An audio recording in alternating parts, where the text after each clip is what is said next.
Buenas tardes, amigos y amigas televidentes de toda la región del Cibao. Les habla Rafael Mena Castro y con ustedes quiero compartir un acontecimiento que se produce en estos precisos momentos en el Palacio Nacional. Y es la convocatoria por parte del presidente Luis Abinader del Consejo de Ministros. ¿Y qué es el Consejo de Ministros? El Consejo de Ministros es precisamente un órgano constituido por todos y cada uno de los ministros de Estado.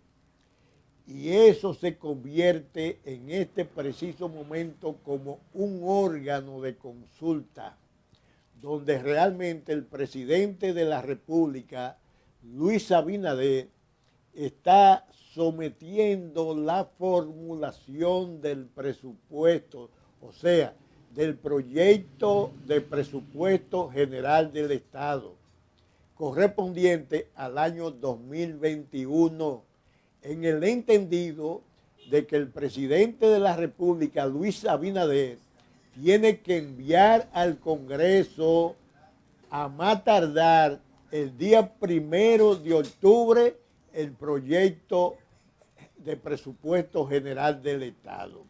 No sabemos en estos precisos momentos cuánto es el monto del presupuesto general del Estado correspondiente al año 2021, pero sí, a diferencia del presupuesto del año 2020, podemos decirle a ustedes que ese presupuesto se aprobó por un monto de 997 mil millones de pesos y que tenía una estimación de ingresos de 756 mil millones para una programación de gasto de 861 mil millones que arrojaba un déficit fiscal de un 2.2%.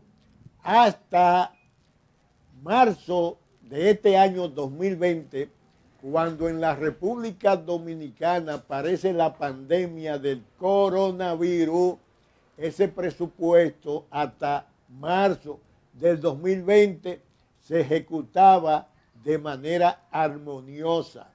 Pero a partir de la tercera semana de marzo, aquí aparece esa pandemia sanitaria e inmediatamente se produce una caída en los ingresos tributarios del gobierno y al caer los ingresos tributarios, entonces, frente a esa situación, el gobierno de Danilo Medina se ve en la obligación de aumentar el gasto público en función de que había necesariamente que ejecutar una serie de programas, sobre todo programas sociales que le permitieran a la familia dominicana quedarse en su casa, confinarse en su casa a los fines de evitar el contagio del coronavirus.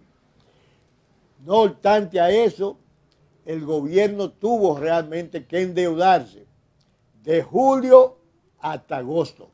Endeudarse de manera que realmente esa caída en los ingresos tributarios, que arrojaron prácticamente 135 mil millones de pesos, en una caída en todos esos ingresos que recaudaba el gobierno para financiar su gasto, en esa misma medida se va creando una situación que desde el punto de vista económico planteó una situación difícil para la economía dominicana.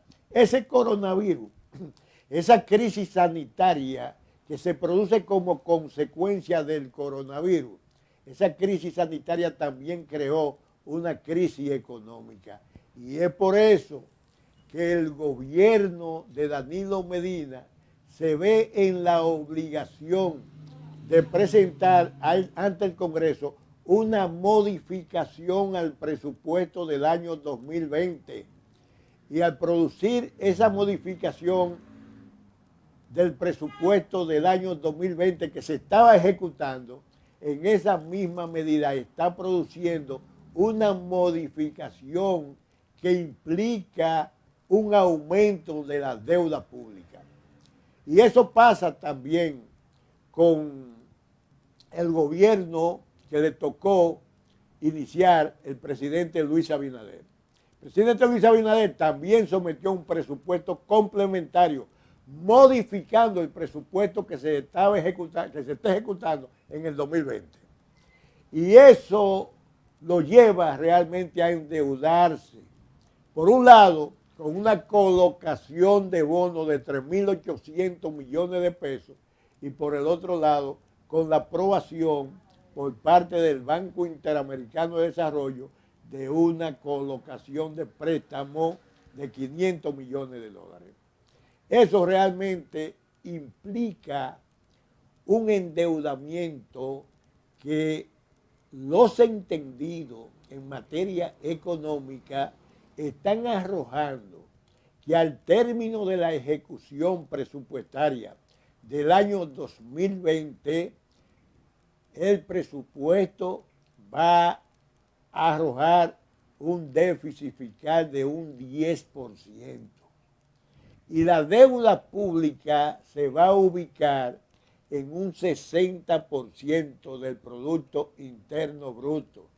Y eso indica que en estos momentos la Comisión Económica para América Latina, la CEPAL, a través de sus ejecutivos, han planteado la necesidad que se debe establecer un modelo económico que arroje inmediatamente políticas públicas que tiendan a crear varios pactos que van desde el pacto fiscal, desde el pacto eléctrico, desde un pacto que prácticamente incida de manera determinante en la reducción de la pobreza y el hambre, porque la República Dominicana en estos momentos atraviesa, no la República Dominicana, sino todos los países de América Latina y los países del mundo que conforman todo el ámbito terráqueo. Entonces, en realidad, nosotros estamos viendo que este presupuesto que en el día de hoy conoce el Consejo de Ministros en el Palacio Nacional, no sabemos su monto, pero debe ser realmente un presupuesto moderado, un presupuesto modesto, un presupuesto en realidad que no tienda a ir incrementando ni el déficit fiscal ni la deuda pública de la República Dominicana. Muchas gracias y que pasen buena tarde. ¿Está bien, Nando?